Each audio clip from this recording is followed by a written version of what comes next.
Hey guys, what up? It's been about 3 months since I've pivoted this channel towards more of a writing focus, and I've been quite busy as a practicing writer since I've made this pivot. Um, I always enjoy watching channels where artists talk about their particular art. I like getting like kind of a window into, what they're up to, what they think about while they create, the practices and means by which they make their art. So I thought it would be fun to do kind of a more casual video of me just talking about the past 3 months of writing, what I've been doing, things that are interesting to me, and yeah, hopefully those will be interesting to you. This will be naturally kind of a more rambly kind of video, perhaps. I haven't planned any of this, but if you're interested in just hearing a writer talk about his practice of writing, then this might be a video that you enjoy. If I talk about anything in this specifically that you'd like to learn more about, then please comment and let me know about that too. I'm always hunting for new video ideas, and so yeah, I'd like to hear if you think of anything that I say that seems particularly interesting to you. Let me know, and maybe I'll make a complete video on that subject. So in the past 3 months, like I said, I've been writing up a storm. In fact, I've actually written 2 complete books, which is something that seems absolutely unreal to the me from 3 months ago. In my mind, writing a book is like this whole long thing, right? It's not like I'm even new to writing.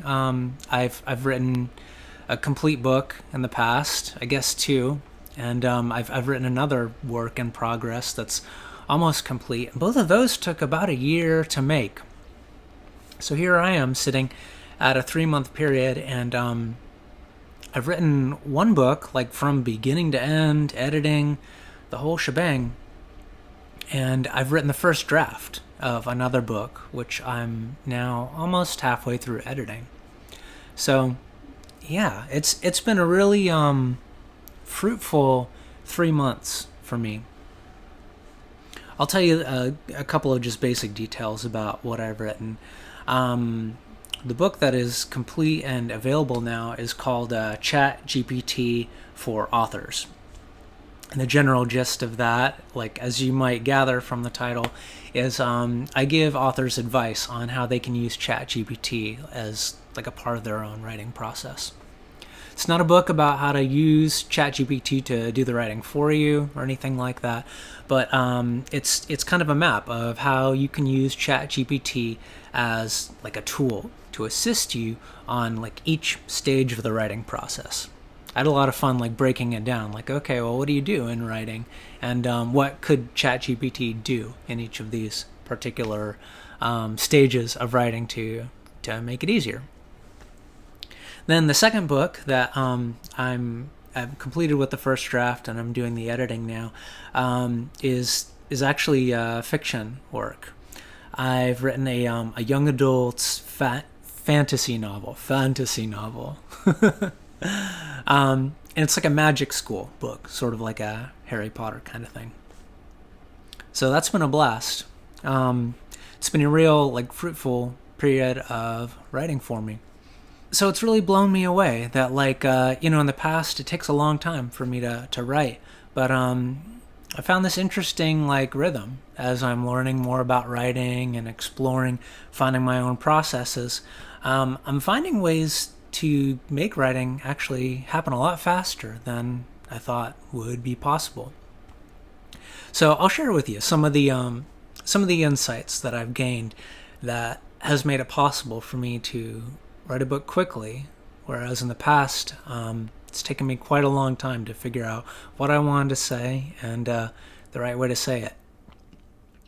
I would say like the big inspiration that hit me about 3 months ago is I found this Facebook group, and it's called, hopefully I'll get this right, 20 Books to 50K. This is the name of the group. So the spiel is that if you somehow manage to write and publish 20 books, that could potentially net you a like residual income of 50K a year, which can, support your life as a writer. That's kind of the basic idea of it. I was really inspired by it. First off, because I've always been interested in like passive income, but also because something about that vision of writing was something that I needed at the time. If you're gonna churn out 20 books in less than 20 years, let's say, you have to let go of like a certain amount of preciousness when it comes to your art, right? To some degree, you got to eventually publish that thing so that you can get on to the next thing, right? And that's something that I've always struggled with writing, because I want to say the thing that I want to say, right? I want it to be beautiful and perfect.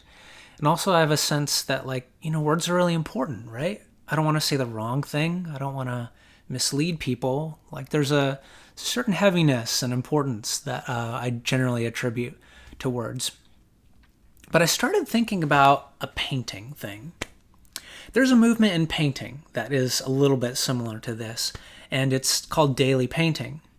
And the idea behind daily painting is you create a finished painting every single day, right? For a non-painter, or for even a careful painter, that might seem like kind of crazy, but it's genuinely doable.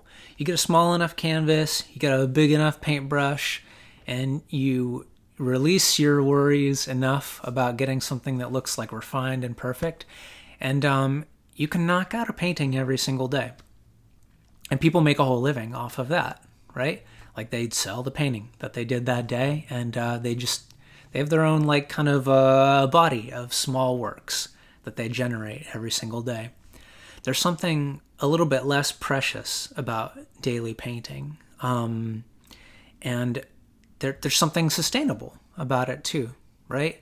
To be a daily painter, it's not about like hustling all the time to make the works. It's about doing something doable every day, because you're going to come back tomorrow and do the same thing again, right? So there can't be any sprint to it. It's got to be natural. So in terms of writing, I saw this group, 20 books to 50K, and something about that just reminded me of daily painting. It's like, wow, so there's a community of writers out there that are not so precious about their words that they need a book to be perfect every time. There's a little bit more of a craftsman kind of mentality to it, of like, I'm going to show up and I'm going to use my creative gifts to write. I'm going to publish the dang thing rather than like make it absolutely perfect. I'm going to get it done so that I can get on to the next one. So I would say the past 3 months of my writing practice has been characterized basically by that kind of mindset of like, all right, I don't want to hustle. I don't want to sprint. I don't want to go crazy. But I also don't want to delay. I want to figure out, like, is there a way that I can make things that I like with my gift of writing, get it out there and keep going with it. This also really appeals to my, if you followed my videos long enough, you know that I'm really into the art of like getting better at an art, right? Skill acquisition, something like that. I don't know what you would call it. But this idea of like getting better at the thing that you're doing, that really appeals to me. I really like getting better at an art. And one of the nice things about not being precious about your writing is you have more opportunity to get better at every single stage in the writing process, right? When I was taking a year to write a book, I had one shot at the planning process, right? I practiced the skill of planning to write one time every year. And likewise with every other stage of writing, editing, for example. So it's a little different when you're writing more quickly. You get more opportunities to practice each of the skills of the process. So that's been pretty cool. The ChatGPT book was interesting because as I was working on my last, like, kind of big monstrous piece of writing that is just sitting in the corner right now, I got bogged down with it, and I just couldn't figure out how to finish this thing I've been writing for 8 months. The ChatGPT book was sort of like, well, I was using ChatGPT every day, all day, as I was working on my current work. And exploring it and just playing around with it, I realized, like, okay, well, I've used ChatGPT enough that I know a fair bit about how to use it with writing. I'm no expert or anything, but I mean, I at least know more about it than someone who's a total beginner. And in my mind, it seemed possible that, like, okay, I could write a book like this in some reasonable amount of time, especially if I decided it wasn't going to be important. And it seemed the ChatGPT subject seemed nice because it didn't seem super important to me, right? It wasn't like a philosophical sort of book, which when I write nonfiction, man, does it get philosophical quick. You can't get philosophical about ChatGPT. I'm sure I could find a way. But yeah, so I wrote that book. It was nice because, like, half the book of something like that also is just examples, right? So in some ways, I guess you could say ChatGPT wrote half the book because I was sharing conversations that I was having with ChatGPT. So it was a real manageable book to write, and it was a nice process. I got to experiment with book formatting and making a front cover for the book and figuring out how, like, Amazon printing worked and all that stuff. It's a self-published book, obviously.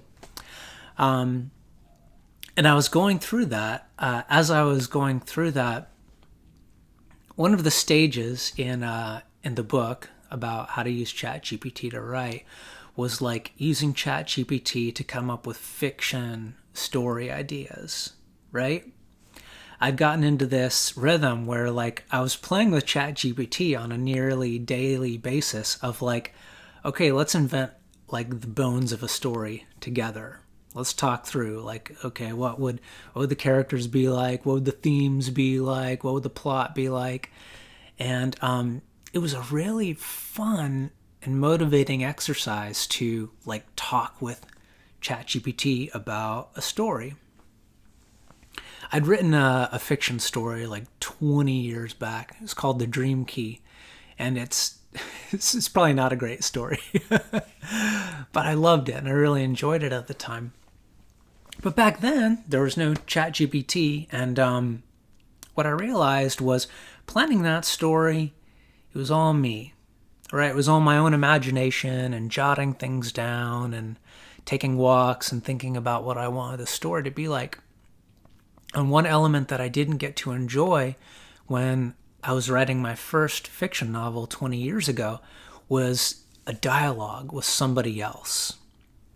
And I realized, talking with ChatGPT, that it is really beneficial when you're hashing out the details of a story to have somebody to bounce things off of. Now, obviously, ChatGPT isn't a real person, but I've reaped a lot of the benefits of, like, bouncing back and forth with ChatGPT about coming up with ideas. So I probably came up with, like, 15 or so story ideas just playing around. And I was surprised to find that a lot of them I really enjoyed. Like, a lot of them seemed to have real potential. Enough that I actually struggled deciding, like, which story example I wanted to use in the ChatGPT book, because I wanted to make sure that, like, I could retain and, like, use whatever story I particularly liked. So one of those stories that I was hashing out with ChatGPT ended up becoming this young adult's magic school novel that I'm finishing up right now. The working title of the book is Magic School is a Pain, right?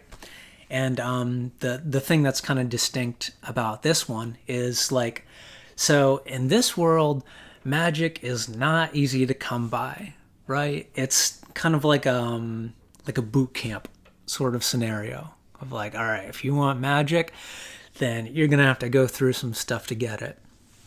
And I thought that that would be an interesting twist, especially with a main character who is maybe kind of averse to like pain or effort. Like a main character who had a real enjoyment of like kicking back, but had some reason to end up in a magic school and want to learn magic.